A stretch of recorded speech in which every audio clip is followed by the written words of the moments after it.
À la conférence épiscopale nationale du Congo, Monseigneur le secrétaire général Donatien Chollet a reçu vendredi 24 novembre dans la soirée une délégation des parlementaires de l'Union européenne conduite par le député Thierry Mariani, élu de la France.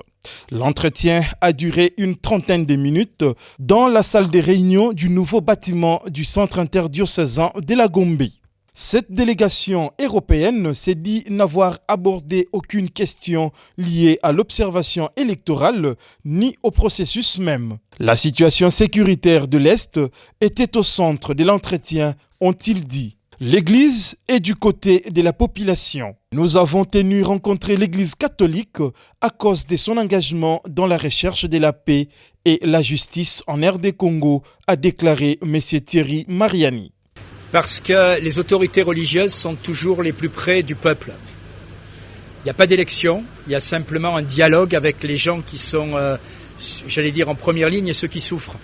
Et c'est vrai que dans le drame que vit une partie du Congo, les autorités religieuses sont le mieux placées pour réaliser ce qui se passe.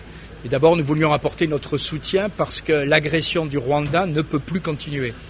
Comme on l'a dit à Monseigneur, nous sommes un certain nombre à penser que l'Europe et la France ne peuvent pas condamner dans certains ce qu'ils acceptent dans d'autres pays.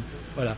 Et donc tout simplement, en tant que politiciens français, siégeant au Parlement européen, nous demandons à ce que l'Europe agisse ici, sans donner de leçons, mais simplement en appliquant à certains pays qui sont des agresseurs ce qu'elle applique à d'autres pays. De son côté, Monseigneur Donatien Chollet s'est dit satisfait d'entendre un écho favorable sur la position de la délégation face à l'insécurité de l'Est de la RD Congo. Ce sont des acteurs politiques qui sont intéressés par la problématique de relations entre la France et les autres États, dont la RDC. Alors, ils ont pensé que le point de vue de l'Église est très important pour leur permettre de peaufiner leur stratégie politique.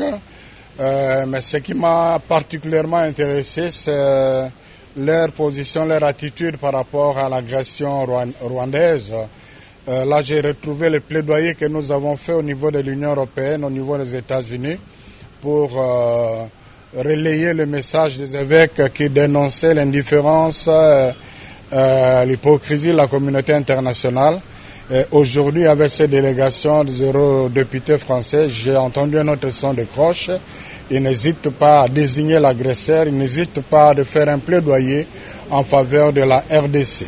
Notons que cette visite de la délégation des parlementaires européens intervient quelques mois après les plaidoyers de la SENCO auprès de cette haute institution.